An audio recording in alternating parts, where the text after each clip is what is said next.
শ্বশুর মশাই, আমি আপনার মেয়ে অঞ্জলিকে খুব বেশি ভালোবাসি আর আমি আপনার মেয়ে অঞ্জলিকেই বিয়ে করতে চাই। তুমি কি মদ বিড়ি সিগারেট কিছু খাও?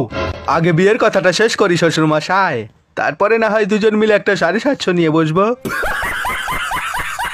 অঞ্জলি একে তোমার পছন্দ যে নাকি আমার সাথে মদ খেতে চাইছে? তো কি হয়েছে শ্বশুর মশাই, আপনি তো প্রতিদিন 20 টাকার করে বাংলা মাল খেয়ে আসছেন, আজকে না হয় আমার সঙ্গে বসে খেলেন। গেট আউট দেব, আউট, চলো। বেরিয়ে যা মাতাল।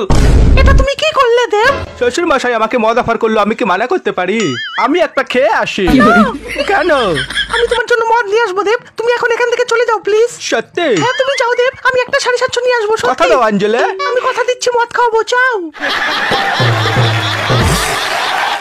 জিব্বার করো। কেউ কি এত মদ খায়? তোমার তো লিভার কিডনি সব ফেল হয়ে গেছে। লিভার কিডনি ফেল করেছে? হ্যাঁ। তা বলছি যে ডাক্তার বাবু, আমার লিভার কিডনি গুলো কত নাম্বারের জন্য ফেল করেছে?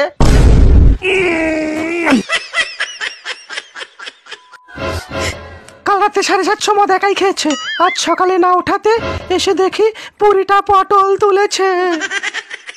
কর্তা মা পায়খানায় বসে বিড়ি খেতে ভীষণ ভালোবাসতেন, যাওয়ার আগে একটু মুখে দাও বৌমা। ডাক্তার বাবু, এদের যেতে বলুন না, রুগী ঘরে বসে সবাই মিলে পাদ মারলে এমনিতেই দম বন্ধ হয়ে মারা যাবে। পাদাপাদি বন্ধ করুন তো। ঠাম্মা দেখো, আমি তোমার জন্য বিড়ি কিনে এনেছি, এই বিড়িগুলো কি তুমি খাবে না? যাওয়ার আগে একবার তুমি প্রাণ ভরে টেনে নাও। তুমি পান খেতে খুব ভালোবাসো না? আমি তোমার জন্য 120 জর্দা দিয়ে পান নিয়ে এসেছি, এবার তো ওঠো। বুড়ি মনে হয় আর উঠবে না, লাস্ট একবার ট্রাই করি। ঠাম্মা, আমি তোমার জন্য একটা 750 রয়্যাল স্ট্যাগের বোতল এনেছি, কিন্তু তুমি যদি না উঠো আমি কিন্তু একাই খেয়ে নেবো। শেষবারের মতো একবার খেয়ে দেখো। এবার 750 মদের বোতলটা নিয়ে আয়।